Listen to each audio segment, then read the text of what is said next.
Welcome back to the Joystick Show. We are your three favorite friends from Hawaii here to talk story about comic news, pop culture, and video games. If this is your first time, thank you for spending some time with us. I'm your co-host Drake. That's Thomas. What up, what up? That's Scott. How's it? And we have our favorite guest from Geek Freaks, Frank, back with us this evening. What's happening? I am back. Happy to be back, and we are getting into some crazy news and some reviews of the shows we've been watching, we've been talking about, if you've been listening to us. So let's just get deep into it. Let's start off with the news. Thomas, what was the first article that we needed to get into? Yeah, so one of my favorite characters from Stranger Things, Joseph Quinn, the actor is Joseph Quinn. What was his name? I forgot what Eddie, like his name or something like that, right? Eddie. Oh, yeah, Eddie. So Eddie was fantastic from this latest season of Stranger Things. He has been cast as one of the main leads alongside Lupita Nyong'o for A Quiet Place Day One, which is a prequel series to A Quiet Place. I'm stoked because I loved him as Eddie. So, yeah, how do you guys feel about it? Any thoughts? Sounds sick. Yeah, I do like that they're doing a prequel. I assume John Krasinski's producing it. Fantastic. I'm not familiar with Michael Sonorsky's work, but I'm definitely excited. Prequels to one of the coolest movies that we've seen so far. So, yeah. Totally. I mean, 1883 was an awesome prequel. So it was the first season of Fear the Walking Dead, which I'm hoping that's what this is basically. So hopefully it's kind of a surprise. That'd be sick. Yeah, totally. And The Walking Dead just ended, so it's like could fill that gap. There we go. Yes. It's pretty awesome. All right, so next up is Lionsgate has acquired the rights, and I'm so excited about this because I love this game when I was a little kid. They've acquired the rights to a film adaptation of Streets of Rage. That sounds so dope. Yeah, what do you guys think? I didn't know the story of Streets of Rage. Is there other one? than walk around, beat 'em up? Yeah. So I feel like you could make your own badass story, I guess, right? Yeah. I'm excited. Hopefully they write a cool freaking story. Yeah. And there's iconic weapons they pick up from the game or something. Yeah. Maybe it'll be like the Warriors, but like a new version of the Warriors. They could do that with Street of Rage too. Yeah. Mix the two together. Yeah. Oh, yeah. They have to have a guy with rollerblades. Yeah, I have to have it's iconic.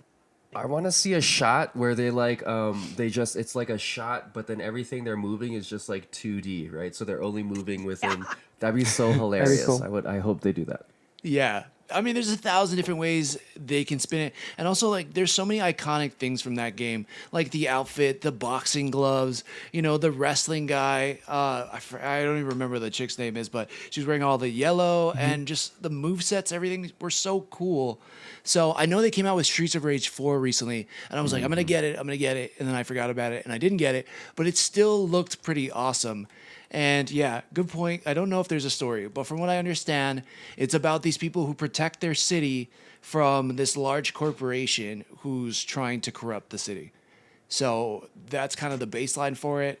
But I guess with those rights, they would get all the characters as well. So there's so many avenues they can go to really make this a really cool fighting movie. It might feel like The Defenders, right? Kind of like Netflix's The Defenders. Might feel like that. Yeah. That's true. Yeah, where Iron Fist is the skate kid. Yeah, I think so. Like Kingpin is the corporation, basically. So it's just them versus like a Kingpin like figure. I could see that. That'd be cool. Yeah, totally. Cool. I know. I remember on Sega Genesis, me and my dad would play the game, and it was like an all-day thing. But we finally got to the boss, and I don't know if we beat it or if it was like, damn it, we can't do it after 10 tries. I think we just quit. But yeah, it was a day. It was a day I'll never forget. That's pretty good. Those old games were hard to get to the end, though. Yes, they were. Like any old game. Absolutely. And the best part was I always wanted to get the samurai sword, but it was so slow. It was just just the chopping motion. And you just had to like go button by button. But anyways, pumped about that. Let's see. Sonic Prime is coming to Netflix on December 15th. It is a show where it's almost like a multiversal show where Sonic and the rest of his friends go to like different universes within the Sonic universe, and they have to, I don't know, try to regain each other, like get back to each other, and then like regain, I don't know, the world from Dr. Egg. So yeah, I don't know. Anything Season-long any arc thoughts for there? a Sonic story might be very good because, and of course, like the Marble Zone, iconic soundtrack, boom, boom, boom. You can keep going to those, but I can't. I mean, we've had Sonic cartoons in the past. I've watched them for sure, but they haven't been like these really long story arcs. That's something new. True. And so it'll be interesting to see like that first episode. Maybe he like runs into Tails, and it's like, oh, they're united again, or maybe Tails is last. That's even better. So it's like he's got to get back with Tails. Yeah, that'd be cool. Totally. Do you think they pull anything from the movies that have come out? If they wanna be big, they will. I mean, those movies are hot. Might as well, right? Yeah. So yeah. Yeah. Absolutely. And it'd Yeah. be cool. They tap yeah, into all the yeah, other yeah, yeah. cartoons that we watched growing up, like Sonic Underground. That one, for whatever reason, stuck out to me the most because they had instruments that had powers. Like Oh Yeah. yeah. I remember Yeah. that. that Well, one, like d- I think had kind of a story arc, but like I don't know if it was. I just remember them like Yeah. jamming out more than I remember the story. There was and an I thought that anime cool, one but too that might have had a longer story overall, but it's like an anime story, so it's like, yeah, One Piece is going for a treasure, but along the way there's everything else, type of thing. Right. So it's kind of something like that. Yeah. Yeah. Yeah, it's gonna be interesting. I'm curious. I do agree with you, Frank. Like I think a long story arc would be better than just an episodic show. Yeah, something different, where yeah. like everything's different. Yeah, absolutely. That'd be super cool. Amazon is coming out with. They have ordered multiple series for a Marvel Sony Spider-Man universe, and the first show that they are doing is Silk Spider Society. Are you guys pumped? Not pumped? What do you think, Scott? yeah, I'm always down for more Spider-Man. So I am pumped. Right on, definitely. Yeah. Drake, do you know anything about Silk? Are you like familiar with the character? I know what she looks like, and I'm vaguely familiar. I mean, obviously, I definitely want to see what they can kind of put together. I will be concerned about how they put it together. I think there's a lot of very repetitive themes that we've been seeing across some of the Marvel universes, and so I kind of want to see how that's going to go. But I'm going to remain hopeful and optimistic. Previous to that. Yeah, absolutely. How are you feeling, Frank, about this Silk series? You're so right there, Drake, with them doing repetitive stuff. But everything in Spider-Man, like, I just want them to keep going more. But yeah, don't repeat anything. We don't need to see him discovering his or them, Silk, anybody discovering their powers. We don't need the whole like awkward teenager stuff. I'm not 100% familiar with Silk. I mean, I know Silk again, like visually, I know Silk. Not like I read a lot of Silk, Right. so I'm cool with learning somebody new. The other thing I'm excited about is because of like Across the Spider-Verse and everything, anything Sony makes a Spider-Man can eventually be brought into the movies. So I'm also looking at it that way. It's like, hey, this might be how I get, Craven or something like that. It'd be neat. Yeah. You brought up a great point because it's like maybe this is a gateway. Like if Silk is successful and it's cool and it's not just Spider-Man, but it's another hero in that universe, it opens up the door for Spider-Man 2099, 3099, or Spider-Punk, like all Yeah. these characters that have unique backstories to really have them get their own movie or show, and that would be awesome. So I'm pumped about Silk. Also, a little bit more Asian representation doesn't hurt. Excellent, yeah. And it just her suit's always so cool to me too. So it's a character I only know like the baseline history, right? Like I think she was like a villain, same spider that bit Peter Parker and all that, but Yeah. I'm not super familiar with it, and I actually like that. Like Yeah. it's less and less that I don't know about characters that are on the big screen. So this is nice. Yeah. I'm looking forward to that. Definitely. Next thing is, let's see, Disney Strange World is going to come out on the 23rd of that month, so in a few short days. I think on Thanksgiving. Nice. Yeah. Do you think it's going to be something you guys rush out to the theaters to go watch, or you're going to kind of wait for the Disney Plus of it all to get released and then watch it there? Probably Disney Plus. the latter. Yeah. Yeah. Yeah. I'll probably wait for Disney Plus. Yeah, I love me we're some all about- Disney, and yeah. this movie looks fun, but I'm probably gonna wait. Yeah. There's only so many movies now that are gonna bring me out, and it's hard to compete when you're like going to watch Black Panther. I know, right? Yeah. Like Kevin Feige will get me to the theaters, but I don't know about who's. It takes a lot Yeah, nowadays. Yeah. Yeah. Definitely, you need that Marvel budget. And Yeah. then he's like, I'm there. Gotta be the I'm event. there. Maybe it all might change the day we all have kids, but yeah, I think for right now, for sure, for me, it's like a Disney Plus. Like, wait for it to come on. Also, there's something weird about what I saw in this trailer, and I'm like, wait, are they also riding manta ray like things like Ant-Man? It almost looks like Yeah. the same world. It does. a Quantum- little yeah. bit as like the Ant-Man Quantum Mania. I was like, what is going on That'd here? be I so don't know. weird. Some synergy. If Kang shows up, though, I'm more on board. I probably would go watch it in theaters. I'm just saying. Can you imagine? That would be He so shows up in amazing. this movie. Surprise! You go to the would have theaters and the- like all of a sudden you're surprised by the Marvel front roll and like, oh my god, this is already awesome. That'd be so cool. Yeah, the one guy who's a Marvel fan but like took his kids to that. He's like, yes, jokes on you guys. Yeah, you I brats. showed up. Yeah. That's killer. Yeah. Let's see what's next here. We got crazy Disney news yesterday. Huge shakeup. Bob Iger is back to replace Bob Chapek as Disney CEO, which is so crazy because it was such a short run for Bob Chapek. Obviously we don't know these guys personally, but how do you guys think it's going to change Disney going forward? And yeah, what do you think? When do you think we'll start seeing the effects of this? I actually just wrote an article about this.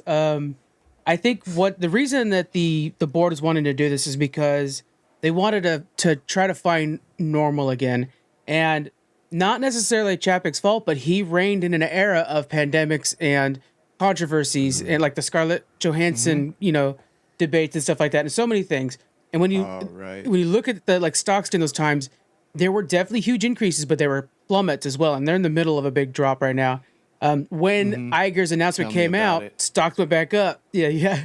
And then over Iger's tenure since 2005, stocks have been on a steady incline. He redesigned the Disney Cruise fleet to where it's actually something people want to go on again. He got Marvel and he got Star Wars, which is, keeping the big kids happy. Yeah. And he launched Disney Plus. So I think overall, if Iger and Iger's statement that he's been putting out, he actually put out a statement today.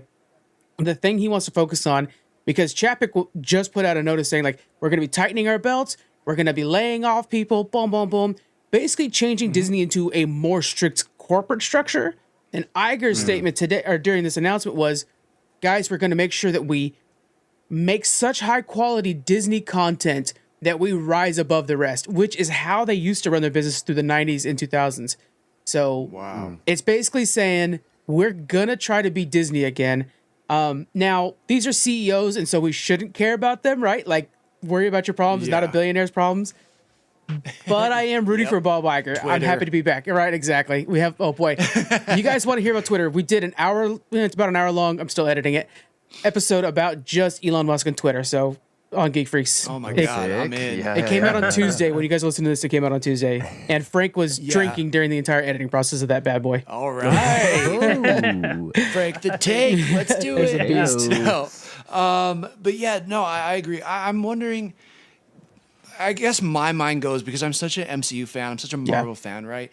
There's that idea of, well, Marvel was so different when Bob Iger was running it.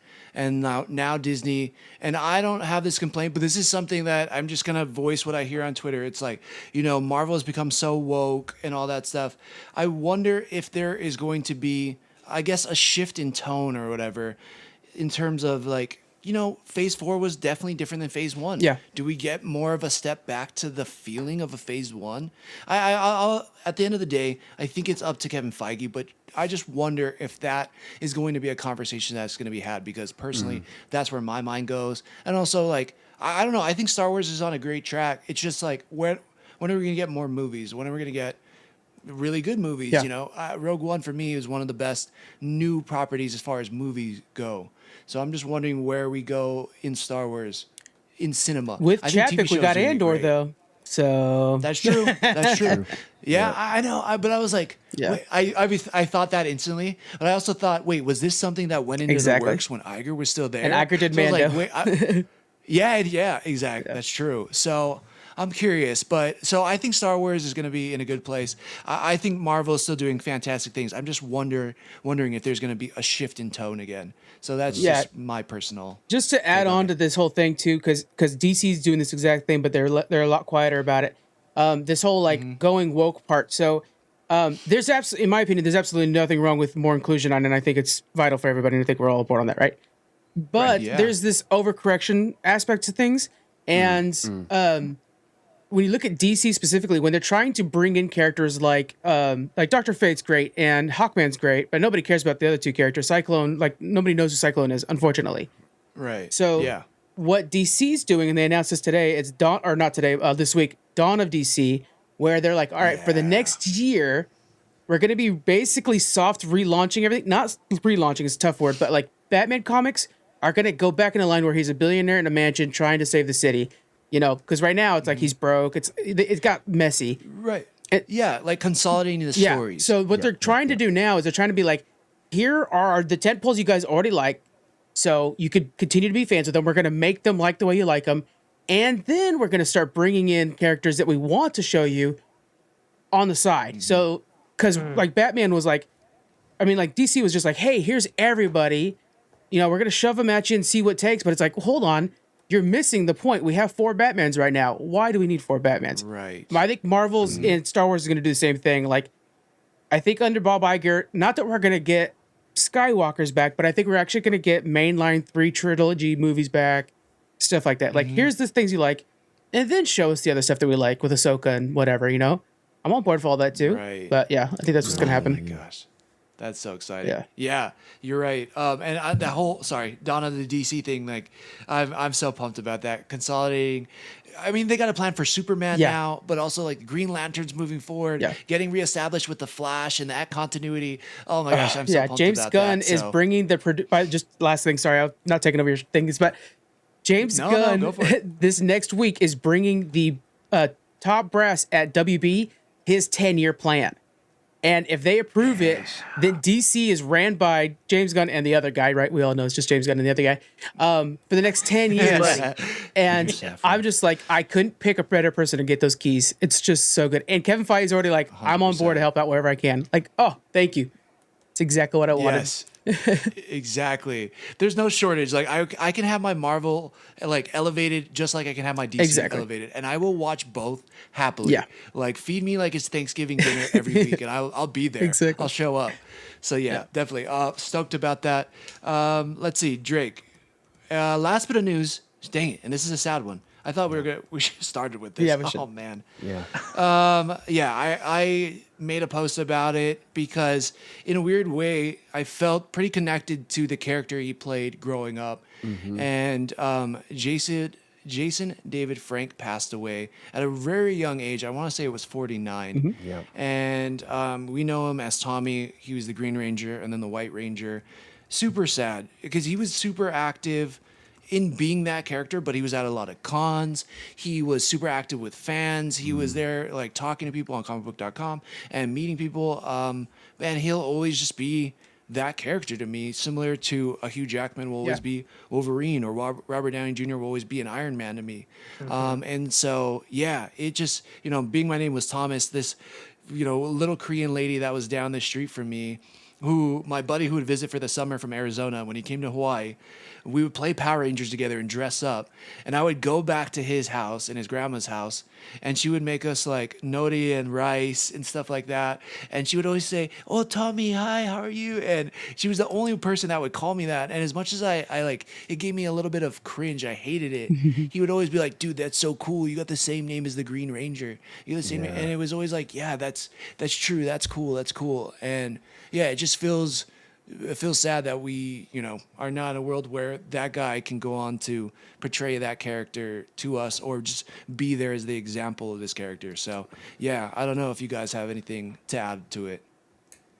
No, I mean, I got to see him at a con when he came down to Hawaii one time, and he seemed like a really cool dude. And this is, of course, like maybe like 4 or 5 years ago, or not. But like he's older and stuff, but he's still like the way he talked about being the Green Ranger and all that stuff. It's like it's the way you hope your favorite character still talked about your favorite character. Yeah. Like Right. they still they seem like they liked it. Not like Galaxy Quest where he's like where what's his name? Tim Allen is just like, I hate being this. No, He's Tim like, Allen loved it, but his friend he's another actor that passed. He's a great actor who was Snape. Harry Potter. Daniel Yeah. Alan Rickman. Alan Rickman, there it is. Where he just like loathed being that Yeah. character. It was Yeah, so that's great. true. But yeah, like seeing him down in Hawaii, like he just seemed like a really cool dude. Again, like I didn't really know him, but it seemed genuine. And it was really sad. We all grew up with him as a Green Ranger, and then him being the White Ranger in that Yep. cool movie. 1995 with Ivan Ooze. Yeah. Oh man. Really sad news. Ivan News, what a gem. I know, it's definitely a bummer. Like we were talking about on a separate notion, people that we looked up to as we were growing up, individuals like Jim Carrey, Robin Williams, etc. When everybody in America, I want to say every kid growing up in the 90s watched Power Rangers at least once or twice, and everybody wanted to be the Green or White Ranger. So to understate what he's done, not only for the youth and showing what it's like to be a leader in that kind of a situation and to stand up for what's right. And then on the back end, what he was doing is he was practicing martial arts. So he was leading by example in that. And he also did MMA early on. That's true. And so, yeah. to have individuals like that, it is definitely a bummer to lose someone like that. Yeah. Yeah. He's Yep. big part of our childhood. I remember, I'm thinking back, it's kind of the first time I remember something leveling up. In anime when there's always just one more level, or in video games, Yeah. him going to the White Ranger was like, man, there's another level to this thing. He's now Yeah. even doper. Yeah. I mean, and it's like, did he just unlock like how anime and movies and TV are going to be shown to me forever? Yeah. So Right. he's He was just awesome. like the first live action to go Super Saiyan. Exactly. Yeah. Whoa, he went Yeah, Super yeah. Saiyan. Like, this Yeah. is ridiculous. And so, of course, the first thing is like, well, these toys are useless. I need the white one now. And you got to, of course, that was the point. yeah. Like I need Saba. Yeah. Like and Yeah. Yeah. So- the What a flu, cool it toy. went from the flu exactly with the green to the Saba with the white blade Yeah. and With from the the movie. I was like, talking, oh my like, god, yeah, yeah. it talked. Oh, that's so right. cool. Yeah. Man, I know. I had all those toys, man, and just such an integral part. I mean, that again, just from how he, just inspired people and made it cool to be into that, and then martial arts like that got me into karate or karate, and it changed everything. So, yeah, we're definitely it's definitely a sadder day knowing that he's gone, but. He left quite a legacy, and there's a lot of things that we can go back on and let future generations look on and say, hey, man, this guy loved this character, and he was this character, and you're getting to see the Robert Downey Jr. of Power Rangers. At Oh, least that's how well I'm going to put. describe it. Yeah. Yeah. Yeah. Agreed. So, right on. I don't think we talked about it last week, too, but also, I don't know why we posted it all over the place, but Kevin Conroy also passed away, and yeah, that's another sad one. So I just wanted to, mention it, celebrate his life. I don't want people to think that we forgot about it in any way, but Absolutely not. it's just weird.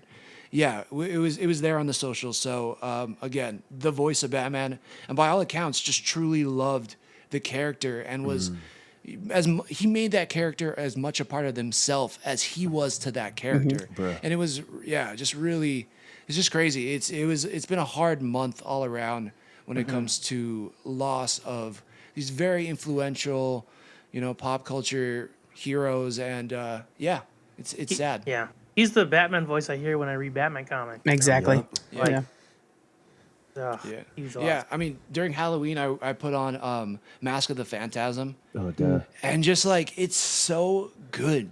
Like that is all you need. You don't need the growl of Christian Bale or the voice changer of Ben Affleck. Like you just need Kevin Conroy's voice being powerful. Yeah. And he could just deliver that. He had that gravitas and vibrato in his voice that was like, you don't need anything else. It's this. That's the voice. Yeah. So yeah, sad day. But again, much love to those guys. Heart goes out to their families and all that. And yeah, lucky that we were alive in a time where we got to truly appreciate and consume their art and craft while it was coming out. Because we're so lucky for that. So truly thankful for those guys. Drake, do we have an ad to read for tonight? Oh, we totally do. Right on. Hit us with that ad. So this is an ad that came to us from Westeros, Oh, wow. and it goes as such. Before rewatching Game of Thrones, House of Dragon, or in anticipation of the Jon Snow spinoff, think about downloading Valeria Babble, the Babble of Westeros and Essos. You can translate words like Negroni Magliato with Prosecco in it into the multitude of languages in Valeria, the common tongue of the Andals, old tongue of the First Men, the Scroth, High Valerian, Low Valerian, Dothraki, Ashai, Quarth, and even the language of Sothorios. So download Valeria Bubble today. Valariable, thank you so much. Oh my gosh. Yeah, next time I show up to those Dothraki potlucks, I am not going to forget how to say hi, bye, and don't pour that gold pot on top of my head. I'll be ready. Yeah, that's a big one. Yeah, that's awesome. Yeah, shout out to those guys. That was Right on. fantastic. All right, so we are into the review portion of tonight, and some fun stuff came out, like some really, really fun, kind of family-friendly movies and shows, and it was great. It was a great time. Frank, we'll kick it off to you. Were you able to watch Slumberland or Spirited? No, you get tap me until Andor. That's where I'm at. All right. Fair enough. Okay. Well, let us try to sell you on All these right, shows. excellent. Scott, why don't you take it away on Slumberland? Oh, I got Drake there. Yeah, Drake, yeah, why that's don't you good take it because away? Sorry, I didn't watch it. Okay. Drake, Perfect. you got this, bro. All right, cool. Drake's like, I didn't watch it either. It's on you, Thomas. All right, we're moving it's on to about Spirited. sleeping. Slumberland is a movie with Jason Momoa, starring Jason Momoa and Marlo Barkley, who was originally in Single Parents, which was an ABC TV show with Taron Killam. It's something that we see Jason Momoa as kind of a different character. It's like the Tooth Fairy Vin Diesel or the babysitter The Rock Dwayne Johnson. He's very much in this playful character, but he still carries tones of kind of his rugged, I like to live outside, my hair is down, maybe I haven't taken a shower today type vibe. The story focuses around Marlo's dad, Kyle Chandler, and they live on an island that has a lighthouse. And something happens where Marlo is separated from her father, and it then becomes a story of loss and how Marlo handles that loss. So when she does go to sleep, she goes to this quote-unquote slumberland where she then meets Jason Momoa, who is the character of Flip. And she was told stories by her father about Flip and how they used to hang out and blah-de-dee-bloop-bloop and go through all these adventures, et cetera, et cetera.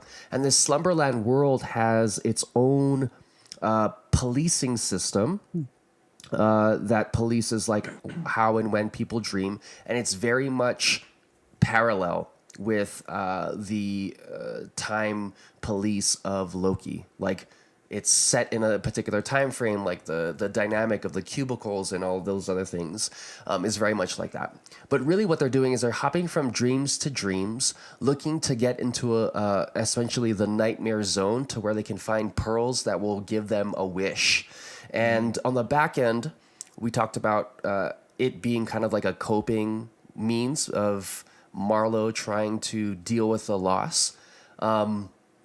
And as she's going through that in the real world, her dad's brother, who is Chris O'Dowd, he was the love interest of Kristen Wiig in Bridesmaids. I believe he's from the UK, but he puts on a pretty decent English accent or American like an accent. American accent. Yeah. Yeah. Sorry, English accent. We all speak that. And he's a very like low profile character, very the opposite of what she believed her dad to be. But within the context, within the slumber Land world, she starts to see parallels between Jason Momoa's character Flip and Chris O'Dowd's character, the uncle, and come to find out that Flip is the Slumberland equivalent of Chris O'Dowd's character, her uncle. And so, spoiler alert. Spoiler alert. And what took place was her dad originally, with his brother, used to go into these slumberlands, and they used to like hang out and play. And as Marlo's dad went off and got married, the brother kind of felt alone and kind of introverted into himself. And so the dealing of loss with the opening up of these other pathways to be able to deal with it together and then become these new characters, and kind of open up as a whole. It was very heartwarming and touching. There were points in the movie where it felt very fast, where this is happening, okay, now this is happening, okay, now this is happening. And there wasn't a lot of buildup, which is understandable. But I think if you're wanting to watch a movie where child acting is really great, where Jason Momoa is in a separate character zone, even though it's kind of slightly adjacent, and you have a kind of dealing with loss type of a story plot, then Slumberland could be right up your alley hole. Yeah, well done. Yeah, great kind of recap of like everything that happened in the movie. Yeah, it's really just fun. It's the girl is fantastic. She's really adorable, but she brings in this lighthearted points, and then you can tell when she's really sad, she brings the drama. And then it's Jason Momoa just at his like, it seems like how he is on Instagram. Yeah, It's just silly. Yeah. He gets to like joke and just like be silly and goofy. And there's like a part he posted on Instagram where they're doing like him and the little girl, something Barkley, right? They're doing like this TikTok dance. And in the movie, like they do the dance and you're like, oh, that's okay. funny. Yeah. And he's just this wild, crazy kind of just like caricature of himself. It's so good in that aspect. From a visual standpoint too, they did not skimp on the money. Like it's very like the special effects are good. CG, It's like this is really, really good special effects too.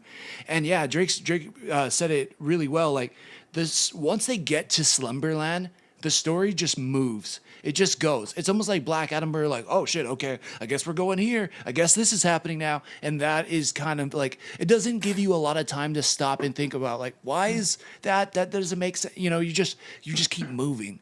So I think it's a great family movie. There might be some elements that might be scary for kids, but I think they're going to enjoy a lot of it too. And you get to see a different side of Jason Momoa. And there's just this real sadness to the little girl that you just want her to be able to find some peace with her dad again. And I thought it was really, really well done. So I would say if you have the chance, check that out. Yeah, Slumberland on Netflix is pretty good. Nice. I'll check it out. Yeah. Definitely. Right on. Which is funny. So what's the girl's name again? Something Drake, something Barkley. Marlo Bark. So crazy enough, this little girl is also in Spirited too. So she plays. Oh. Yeah. I know. I was like, what the heck? Oh, I was is like, she some work. the niece? she's the niece. So I'm like, wait, Oh. both movies we watched had the same girl. I'm like, she's having a big Yeah, week. she is. That's awesome. Yeah. Oh, wow. She put a good, lot of dude. money She's in that good. college fund, so like she's having a good Thanksgiving. She's set. But yeah, was everybody or was anybody able to watch Spirited? I was. Right on. Okay, there you Yeah. go. What did you think about Spirited, Scott? I really enjoyed it. I remember we were talking like, "Hey, Spirited's out," and then you said I didn't expect it to be as musical as it was. So Right. that gave me a little heads up because right when you start, they start doing the musical. But I love that they're aware of it, like because there's parts that are like, "Okay, you don't need to go into a musical." It's like, "But I got this song. You don't want to hear it." Like they bring it to focus, so it's great. There's a lot of comedy in this movie.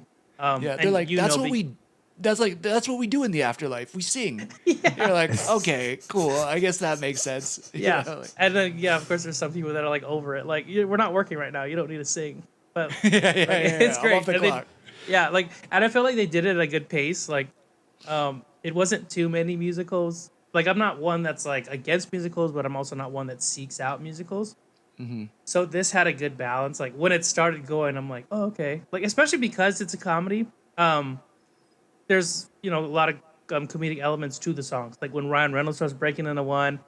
It's funny when people start breaking into musicals that aren't a part of like the committee that do the whole thing, and I'll get into that. Like so, the premise is Will Ferrell. Will Ferrell's in it. Ryan Reynolds in it.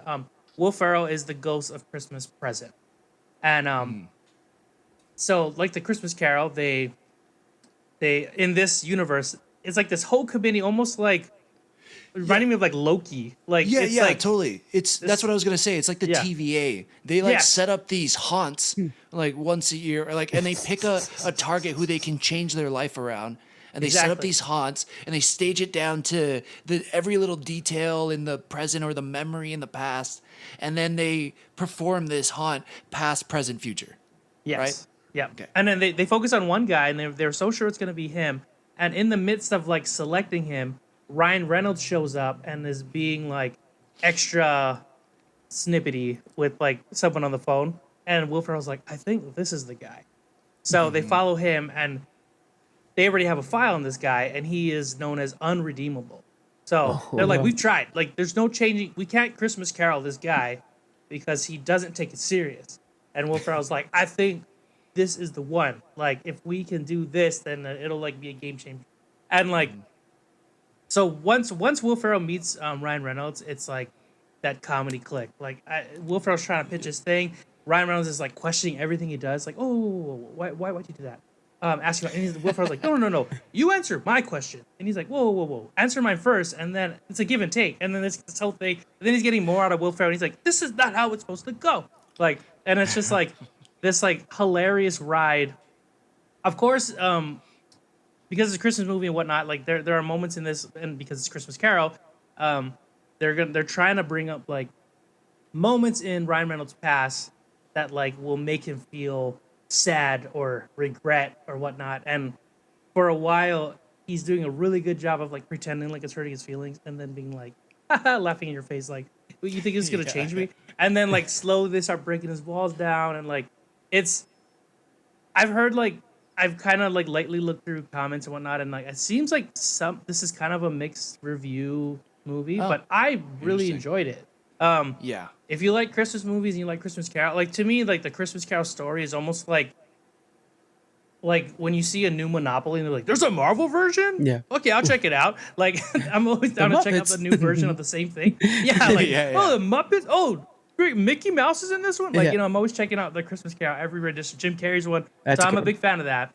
And they do this, but they put their own take on it. And like there are moments in this film where I think I'm gonna predict something, because I'm like, oh, this is like how it goes, and then they take a turn a bit, and I like those turns. Like they did a really good job of making me like dislike Ryan Reynolds and then like Ryan Reynolds. You know? Yeah.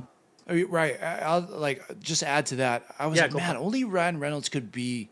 Not only Ryan Reynolds, but like especially him could be such like a douche in the beginning. Where you're like, oh, I hate this guy, and then by the end of it, you're like, oh, I love this guy. He's totally changed. It's like Ryan Reynolds is so good at that about being like kind of hating him and also kind of loving him at the same time. It's like, oh, I wish I was that charming. He's so good. Yeah, he could be a douchebag, but like funny about it. You're like, oh, you right, get mad at you, but you want to, because you're like, you're such an awful person. Like some of the advice he gives his niece that we mentioned in this movie, like horrible advice, but the way he says it and stuff, you can't help but laugh during the scene, but also recognize it's horrible advice, and this niece should never take his advice. Like you're like, this guy's so awful. But then as the movie goes on, like Christmas Carol does, it changes the guy and whatnot. But the way they do it is cool. The way they take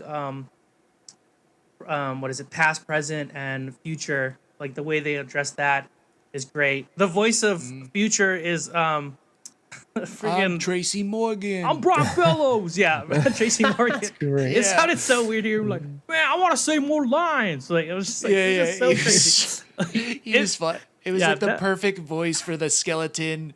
You know, he's a It's so skeleton dumb. with like the hood over his face. You can't see the faces. And then Morgan's voice just comes out. Yeah, You're I'm like, tired "God of damn it." pointing. And you're like, it's just that's hilarious. How many of those were just like real things he said during the recording session and things that were actually his like lines? That's the question right there. Oh, I I'm sure always a lot wondered of that. That's like Like- 30 Rock. I was like, I did he know. improvise every line in this show? Yeah, Because seriously. it's like, I feel like Tracy Morgan's mind is like random word generators, and he's just like, Yeah. yeah, banana slip and slides. You're like, And I'm okay, loving it. cool, Yeah, I guess. yeah. Yeah, Yeah, I Like, think he's one sweet. of those actors they hired to be like, we're just gonna like let him kind of, Yeah. we're gonna guide Just him a little. do. Like the scene, this is happening. The scene, have at it. Yeah. I think he's one of Yeah. those dudes. But yeah, I think for me it worked altogether, and it was a nice like new rendition of Christmas Carol. Nice musicals in it. It was really funny. I can definitely see this being added to like my Christmas movie like cycling, you know. So Yes, definitely absolutely. recommend it. Yeah, I agree with you. Yeah, I think it can catch people off guard if you don't know that there's gonna be as many sing-alongs as there are, or songs in it as there are. It may catch you off guard. So go into it like it's not all a song, it's not all a musical, but there is a lot of music in it. But there is, like, if you listen to the lyrics and what's going on within the context of the story, you will laugh. Like, there's a lot of funny Yeah. moments in there, too. So, and did you have this question, Scott? Because I kept wondering as I was watching it, I'm like, who is this for? Is this for kids or is this for adults? Because there's a lot of dirty jokes in it. And I'm like, these songs are way too cute to be for adults, but the words and the context is way too dirty for kids. You know what's cool like- though? I feel like in that aspect, it took me back to like some of these older movies that I grew up loving, and like where certain jokes went right over my head, but like there Right. were things in it for me as a child, and then I rewatch as an adult. I'm like, oh fuck, I'm seeing like a whole nother movie now, Yeah. and like Yeah. I feel like it had a good mix of like hiding like inappropriate things in like the song, and kids. Hopefully, like there are certain things where you're like, I hope they're not repeating it, but you could probably skate by and whatnot, because there are like some like there's a whole thing with the niece and like a way she wants to be class president and like the shady way to do it, and like I feel like if a kid watched it, this is a good lesson to like maybe not take certain paths or like because it kind of touched on social media and like bullying and whatnot. So that I feel like that's a pretty good lesson for kids to learn. But there are definitely other aspects of this, maybe inappropriate for kids as well. But I liked it. Yeah. That's a good question. But I think it is a bit of both. There you go. Right on. So yeah, that was Spirited. It's on Apple TV. Definitely go check it out if you're looking for a new Christmas movie. I think it's one that we're going to be putting in the rotation now every year. So looking forward to that. Drake, let's see oh no, sorry. There was one other review, Scott, that you watched. Do you want to briefly touch on it? Because it was completely off my radar. Yeah, definitely. I'll just really quick. It's on Netflix. It's called The Wonder. We were actually about to watch Slumberland, and then Christine's like, "I'm gonna watch this movie later." And I saw the little trailer for it, and I'm like, "Let's just watch it now."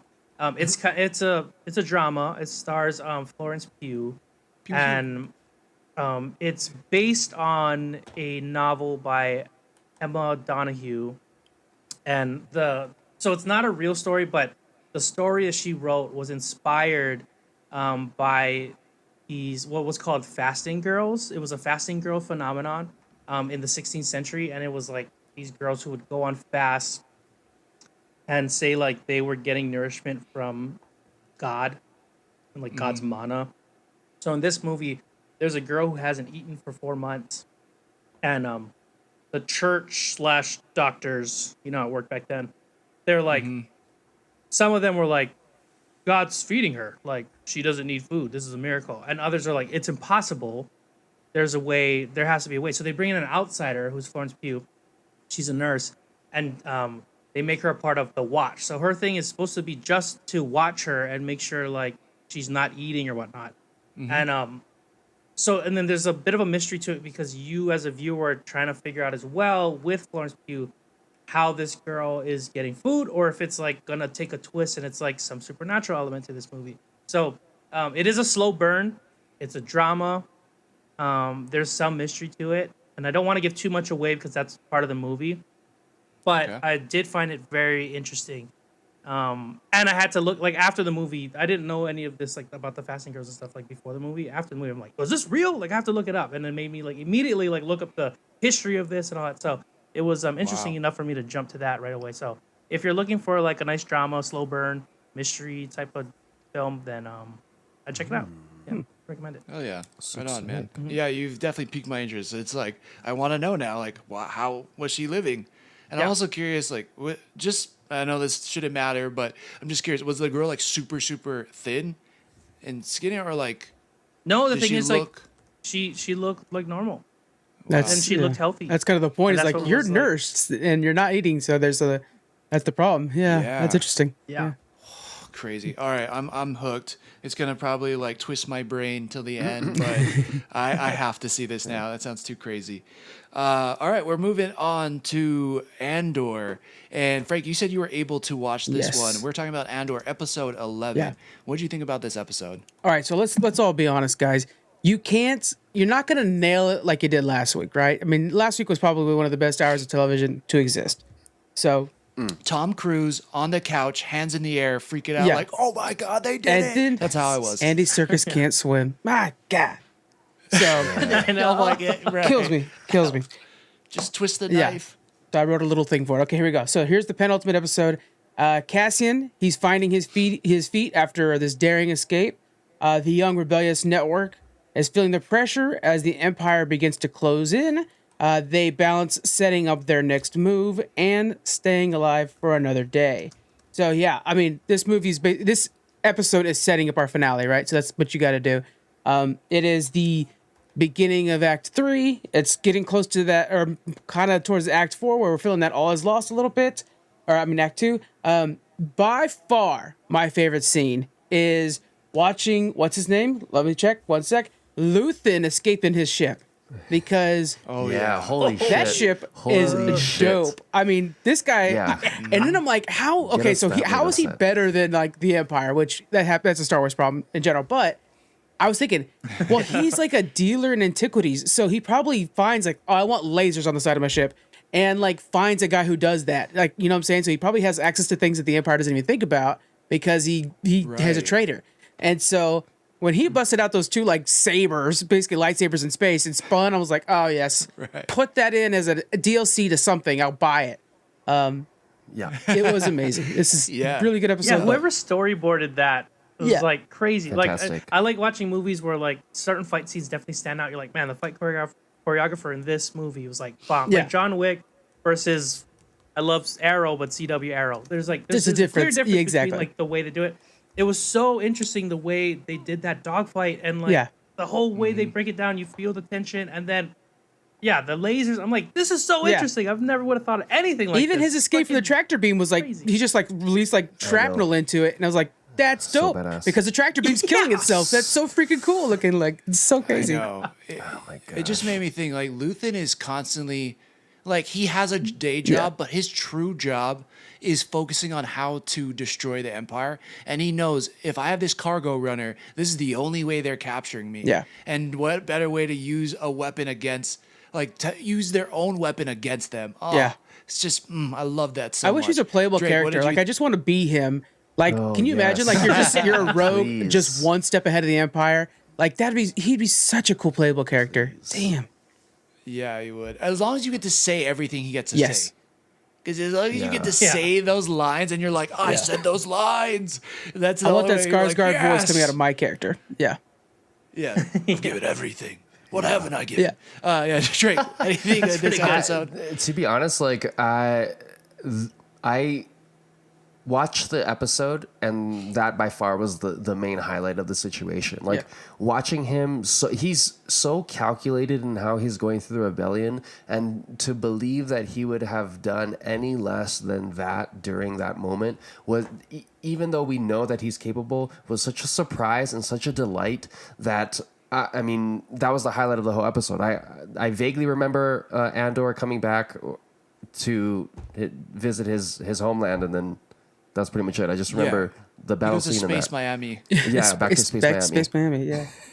Yeah, and I was even more. So you guys are totally right, and just the amount of time you have to put in to earn that moment. There's so much time you put in, so much character development, and so much you know what Luthen puts on the line. There's such a big payoff in that moment. The other thing, as much as that was the crescendo in this episode for me, there was a lot of other character moments that I just kind of wanted to briefly highlight. The Mothma of it all and what she's giving too. Yeah. It was also like, for some reason, I really was touched by that moment because in this story, everybody's giving up something, right? Oh, yeah. You're giving up Yes. freedom, you're giving up money, you're giving up whatever, right? And for her, what she's giving up, it seems like, is her family. Yeah. And it's such a subtle way to kind of fight the rebellion, to suffer. And just that point where she's looking at her daughter and she starts crying, I was like, damn. Like, I didn't know I would feel this way about Mon Mothma going into the Right. show. So that was... Right? Like, it's just not a character that like, she's badass, and she's kind of here and there in Star Wars, but it's not a character that I was really looking forward to, like, learning more about. And now that I have, it's like, holy shit, she's so well developed and such an interesting character in her own right, and fills in this very necessary understanding of how the rebellion fought the Empire. How did they get the money to do this? Well, she was siphoning everything she could to make this happen, and at the expense now of her daughter possibly getting married off to a gangster. Like, it's like that part was kind of stood out to me. And then the fact that Andor's mother she just dies off screen after being such an impactful character to him throughout the show was like, this is crazy. It just was so real. Like, it feels too real, like, you're not always going to be there, right? Yeah. Do you have something to add to No, that, for Scott? sure. And like, to add on to that, like, I didn't expect to get so emotional over, how do you say it, B2 Oh, or God. the little robot. dude. Yeah. Jeez How heartbreaking was that? Louise. Where Best he's acting like, in this episode. they're like, we gotta go. I know, And he's like, Right. can you stay? And it's like, oh my God, like, they brought so much life to this little robot. Oh my wanna God, it was adopt him. heartbreaking. Yeah. The And world not was there use him for as a him. coaster, No, he's right? just gonna be my Yeah. best friend. that's his I one know. job. Well, know what, I'm too? just... Yeah, I'm making sure sorry. because the guy put the cup on him, and he, like, shakes and the cup falls off. It's Oh, like, the yeah. cup shouldn't be on him. Don't put a cup... He's on a Yeah. table. Don't use him as a table. Yeah. Bother me. You know what I thought Sorry, about too Scott. is like, because he has that like robotic like this stutter, like, Mm-hmm. and like when he's saying those, like, I don't want to go, and I'm like, does the writer like, oh, I'm gonna hit 4 twos, it's gonna hit him in the heart, Yeah. like, because the way he was Yup. saying it and Yup. the context, I was like, I'm so fucking sad for this robot right now. Like, No, he's got no one. He's got no one.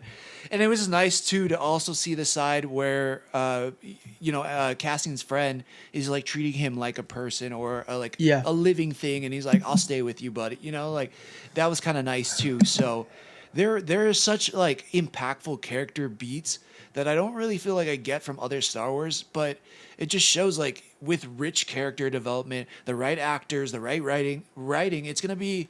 You could do so much in this world, even with these fissures, like the aliens at the beginning of the episode. You got Melchi and Andor, right? They're climbing up the rock. He's like, Yeah. I don't know if I can hold on. They get over the cliff. They see the cargo runner. They get captured in the net. And I was like, oh my God, like, they're screwed. They just escaped. Now they're captured again. And just the fact that, just the aliens of it all and their way of speaking, the way they look, their culture was like, this feels like really good Star Practical Wars. effects. and I like the So, actual yeah. makeup. Yeah, the practical. Yeah. Yeah, exactly. The practical effect. I was a big fan of that. Like, Yeah. it made it look so good without CG. James Gunn, I just saw an interview, by the way. So everybody, of course, you guys are excited for the Guardians of the Galaxy Christmas special, as am I, right? Yes. So Groot, if you guys watch the trailer, you're like, oh wow, they're using practical effects for Groot. No, CGI is so damn good that he wanted to use CGI to make it look like Groot is practical effects. that's fucking insane. Watch that trailer again and imagine that's I'm actually gonna. all CGI, not practical effects at all on him. It's insane. That's so great. right now. Yeah. I mean, that's the thing. It's interesting because it's like, at what point does Star Wars just go all CGI? And when it's done wrong, like, it looks so bad. Yeah. Right. I don't want to call out anything specifically, but like Boba Fett. Clone Wars. But like certain points. yeah. You need But some certain water? things. Yeah. I'm joking. Sorry. COVID. Watch out. But it's like, it just shows if you really put the money in the right places, maybe CGI can get to that Yeah. point, but it's also like, does this show need it? because the practical things that they're doing with the aliens are so good also. It's like, I don't know. It just really, I'm like feel conflicted when it comes to Andor. And James Gunn obviously has a really amazing visual style and way to implement CGI. But I also feel like Tony Gilroy with this Andor show is doing amazing things with practical effects. That's like so great. Also, I don't know. So I'm so conflicted on like if it should be one way or the other. I don't know if it has to be one way or the other. I just think practical in this show really works. I loved the prequel series too. I mean, I know those are all CGI, but I loved them as well. But I think you can find a happy medium. There was, back in the day, there was a thing where if it's up close, it's practical. If it's far away, it's digital. That's how they started off doing it. Right. They kind of forgot that. I mean, we see it with like House of Dragons was doing it that way. So if you're up close, if you're actually on the dragon's back, that's a dragon's back.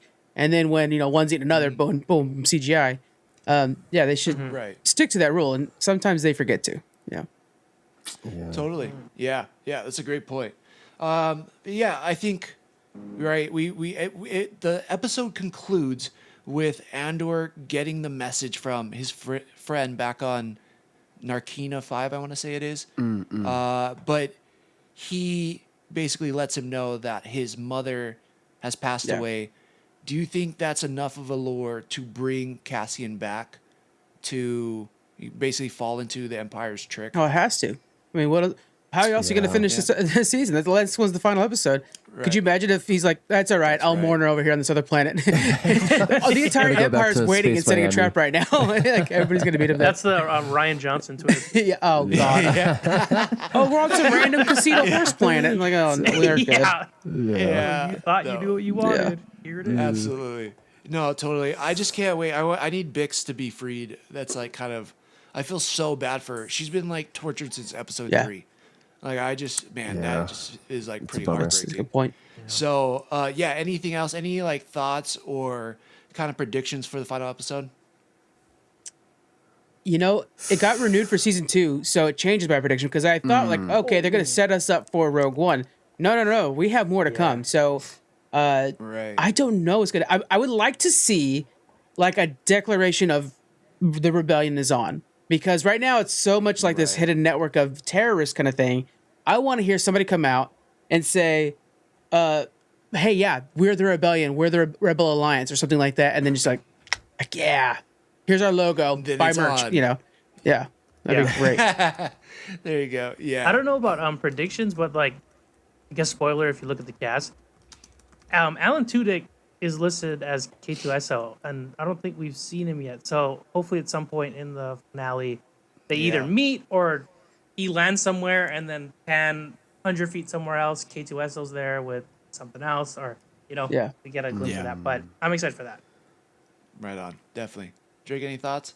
I'm wondering if we're gonna see a little bit more of the Empire and that main woman and the other dude who was one of the original investigators of the Andor shooting those two dudes initially, and seeing a little bit more interaction with them and kind of helping build the plot for season 2. I think that's what I'm thinking. Yeah, absolutely. Yeah, we need to see like does Cyril meet back up with Andor? I'm curious about that too. But yeah, another great episode. This show just continues to amaze and be impressive. And I'm not ready for the finale because that means we're gonna have to probably wait a year. I know. So not looking forward to that, but also looking forward to that. All right, so we are into anime right now, and we had two. We haven't. Chainsaw Man has not come out with a new episode yet. So let's kick things off with Bleach, 1,000 Year Blood War, episode 7, and then we'll wrap it up with My Hero Academia. Bleach. Episode 7 started off promptly with episode 6, where it kind of went a little bit more into Yamamoto's backstory, and it showed a lot of the original Gotei 13, which they'll get into the manga as well. But the original court guards were, by Yawaka's description, essentially murderers. And because Yamamoto had the peace after he, genocided the original Quincy's, the idea was that he got soft because he started to care about human beings and all the spirits, et cetera, et cetera. And from there, we see it delineate to Ichigo, or all of the court guards or court captains are like, oh no, Yamamoto's done. Like, what? And then we see Yawaka kind of disgracing Yamamoto by stepping on his head and kind of belittling him. Jeez, the disrespect Yeah. after he cut him in half. I was like, Crazy. I want this guy to die. For sure. That's so savage. 100%. And Yeah, I kept thinking, like, is there gonna be some kind of time thing where like it reverses everything? Because it's like the 7th episode. I'm like, so many people are dead. Yamamoto's missing an arm and a hand now, and like I'm like, how does this get better? Like, even if they beat this guy, it's like he still got messed up. So yeah, I don't know. yeah, it definitely it does get better in that sense, but only in the idea of like introduction and reintroduction of characters. And the way that Ichigo expels all of that reishi that was used to kind of cocoon him in that jail, he broke out because of one of the lieutenants of the 13th squad helped him escape before he essentially died, because everybody's getting murdered up in this. And he shot out like a rocket, confronts Yowaka, and then they start to do battle a little bit, and they both kind of recognize that they're evenly matched, but they're also missing a component themselves internally. And then all of a sudden, all of the Stern Ritters, all of the Quincy's are compelled back into the shadow to retreat for a little bit. And Yowaka tells Ichigo, I'm going to come for you soon, so heal your wounds and get ready.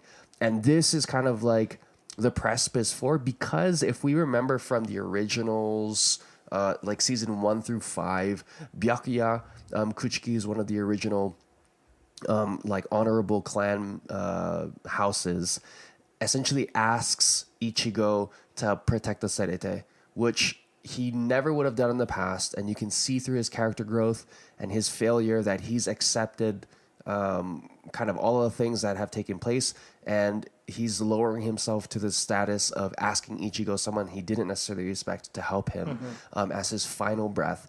And this is where kind of everything kind of reaches that climax before it just goes freaking crazy into the manga, where we're starting to see characters that we've never seen before. We're going to start to see power-ups. We're going to start to see battles that we've only dreamed would imagine. We're going to start to see Kenpachi finally getting his Bankai, etc., etc. So it's only going to get even better. Speaking of Ichigo meeting, what's his name? Yawaka. Yeah. So Sounds like a Muppet. Yeah. kind of waka. These are the moments, like, because like One Piece is one I maybe read more than I watch, but the moment Ichigo meets Yowaka, like the battle they do and like the way they did it visually and stuff, like those are the moments where I want to take a break from the manga and be like, I want to check this out in the anime. Like if you're one that just read it, like maybe go back and like watch that interaction, because the way they did it was like so cool.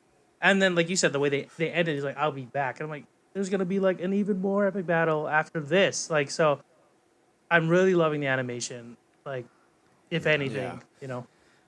Well, I've in preparation for this, I've kind of gone back and started watching from season 1, and you're like, oh my god, it's like trying to watch early seasons of The Simpsons. You're like, Bruh. damn, did they get better? Like the animation is so good now compared to season 1, and just that you're totally right. That battle between them, where it's like Dragon Ball Z, they're moving so fast around the battlefield, and you could just see their clashes. It's like, it's I love what they do with sick. sound too. Like Ichigo shows up and he's like he just kind of goes away, and you just hear the little like, and then they're like, where'd he go? And then it added just like, I was like, whoa, like. They did so much with just a little hum. Yeah. Like, it was cooler than it going like, or you know what I mean? Like any other sound. Right. I was like, whoa, that was fucking cool. Like, I don't know. The way they do sound in this episode is like really awesome. It was crazy. So my question, Drake, last question for me, but it's like, Ichigo is a Quincy? Yes. So his father, Ishin, is part of the Shiba clan, which is one of the original honorable houses. And at that point in time, he had married a Quincy and had Ichigo. So Ichigo's a human, Shinigami, and a Quincy all at the same time. Hence the reason why he's so special on the backpack. And does he still have the hollow in him? Yeah. Oh, yes. He still has visor powers. Yep. I was like, he has everything. He literally has yeah. every type of like being in this world. He has it. I'm like, Yeah, And the he's best, dated Pete Davidson. well, yeah. Yeah. Well done, yeah. He was Pete Davidson's rebound. So there you go. Yeah. Wow. Damn, he's got it all. Man, okay, crazy. I could not believe Shigekuni was still dead and like they were just disrespecting him. I'm like, wow, this is a savage enemy unit here, and everybody's straight dying. Like just people are dying left and right. Like, there's not gonna be anybody left. Yeah. But Renji Aburaya is still alive, right? Yes. Yeah, Renji and Yeah, Luffy, let's right? go, Renji. I need him to pull out the snake sword. That sounds way dirtier than I meant to. Oh, yeah. Speaking of Pete Davidson. But if he wants to, we're here for it, right? I ain't mad at it. Yeah, Drake. Sorry. Any final thoughts on Bleach: 1,000 Year Blood War? It's gonna be a long way because I'm pretty sure it's gonna be multiple episodes. So just keep strong, keep long, and the girth will make it feel great. There you go, Bankai. All right, so last bit of news for tonight is the latest episode of My Hero Academia. Man, and this has found a way to, again, I had those complaints in the beginning of the season where it's like our main core of characters that I like. I want to see all the kids from the school and where they are within this major battle that's going on. And we finally got the Liberation Army and the original villains now coming to meet the students, the UA students. And Gigo Machia is there running full blast. He's just like Jerome Bettis, freight train, can't be stopped. And then Mount Lady's holding on to him. And we see in a position, and they've been keying this up or like teeing this up for a while, which is Momo Yayarozu is, she's been put in a position where she has to take more and more of a leadership role. And now she's the de facto leader for this group of UA students. And the only thing I was a little confused on, was there hesitation that she wasn't supposed to put him to sleep? Because that's like against the rules. Yeah, because you're Well, using they mentioned something that, yeah. essentially. Yeah. It's against the law, apparently. Yeah. Right. But okay. then- Okay. Yeah, and then I turned to Christina. I'm like, there's a lot of things it's against the law to put someone to sleep, but you can like pick someone so hard they fly through a wall. But Yeah. that's not Right, against the law. exactly. You can like slice people up with knives, but you can't put them to sleep. I was like, okay, whatever. But so they kind of put up this pretty badass plan to try to take him down via this like sedative, and it seems like it's going pretty good. And all the characters that we have grown to like know and like from UA are like teaming up, which I'm such a fan of, like heroes using their powers together. It's like my favorite thing in all of like nerdom. It's like when the X-Men start like using their powers together, it's like, yes. So it was finally one of those moments, and you're thinking they win, but just classic, writing. Of course, they're not going to win forever or for long. And so, the plan kind of starts going awry, and other characters have to start stepping up. So we get some of that in this episode. It's pretty cool again to see these characters being brought to the forefront and then uniting. And then at the end, we got to see kind of the final battle with Shigaraki, and he just does Gran Torino so dirty, just blast him. I was like, so sad, it's silly. I felt like he just punched the grandpa from up. I was like, don't do that. That's just not cool. Like, that's not fair. Especially when he grabbed his foot and then just squeezed it and it like just Blood. shattered. Exploded. I was like, Yeah. oh my gosh, that's gonna be so painful. So bad. Yeah, and it's like he just looks so like cuddly and old and cute. But yeah, he and it seems like he might have just killed him. I hope he's not dead, Yeah. right? But we finally get to see like Midoriya, at least as far as I've seen. I obviously have not read the manga, but this is the first time I've ever seen him open up at 100%, at least knowingly. Same. I don't think I can recall him doing that. Right. Up until now, I think the highest he's ever gotten is 40%. So he went 100%. Wyoming He catch him in smash. his mouth, Yes, and then he catches the kick. or no, Yeah, I it think was it was like a a kick. slam No, it was or a something. slam arm. with his arm. That's right. Catches it in his mouth. I was like, that is I was like, pretty badass. Didn't see that coming. But I did not. Yeah. Seriously, that was like a sick Invisalign ad. But he catches it in his mouth and stops him, and now, Midoriya is there, ready to just. It looks like he's out for blood. So much happens in such a short amount of time. but still is kind of happening slowly because there's so many characters. It's really crazy. What did you guys think about this episode, or did anything stand out to you? Oh well, yeah, because at the very end, right? Like with that, he was trying to stop. What's the main bad guy? Slipped my mind. Shigaraki. Shigaraki had that little vial of like take your power away thing. Oh yes. And he's like, Completely I'm gonna forgot shoot it, and he's like, no, Wyoming smash, and then he caught it in his mouth. He's like, I'm gonna still shoot it, boom, and then Right. it catches Aizawa in the leg, That's right. and then he's like, Sensei, and then Aizawa was like, oh, like you don't know if he's crying or that water guy's still doing his thing, but he's like, oh, I know, and you're like, oh my god, like we kind of touched on like maybe he dies, but like that's kind of just as bad. Like, you know, like he's a big, heavy hitter. Like they need him, and that one little girl with the horn, she has to figure out how to give his power back. And like, the other guy, 1000% guy, what's his name? The guy who's basically Kitty Pryde. Oh my gosh. Yeah. That guy was awesome too. But He's so good. yeah, they gotta. They have to figure out how she has to like give powers back, because that's got to be the way, right? Like he can't just not have powers. I was like, holy shit, they're going this route. So Yeah. I don't know how they're gonna do Shigaraki. Totally, because I didn't even think about using her as a way to give him back his powers. I just thought at the very least, now Shigaraki is able to open up his power at 100%. He can destroy everything with decay now, and they have to just basically not be touched. Yeah. Like, how are you gonna beat a guy Good luck. that you can't touch? So And it's not yeah, just him touching you. He's like, he touches things, and if those things touch you, then you're right. screwed too. Like, Yeah. what? That was so crazy. So it's going in a very exciting direction. Like I said, UA's back in the mix. There's not as many main heroes left. I mean, so many have died, or now they're probably out of the battle.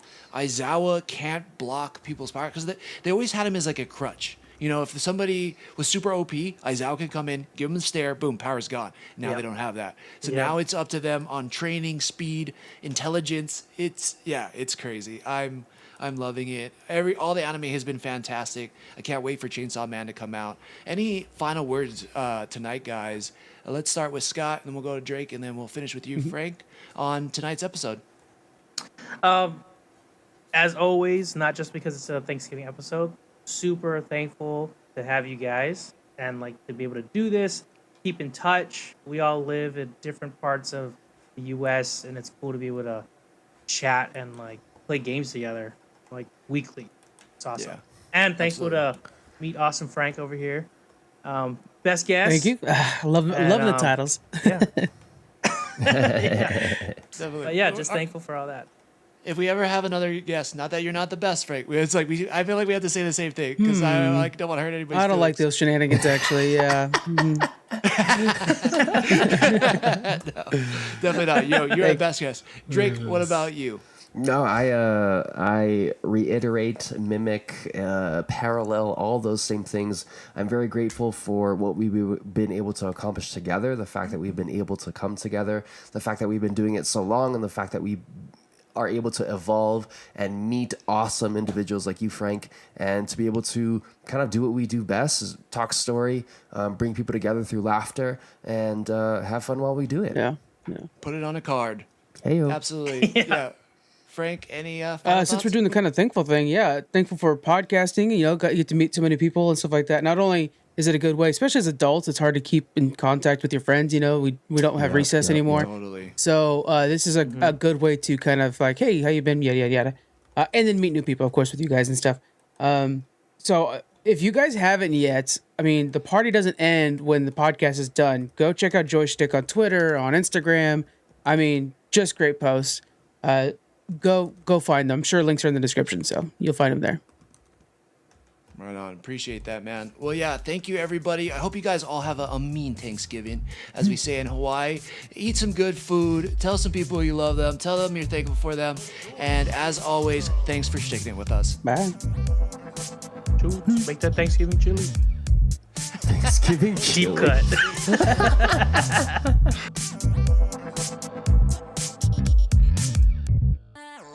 The Joystick Show.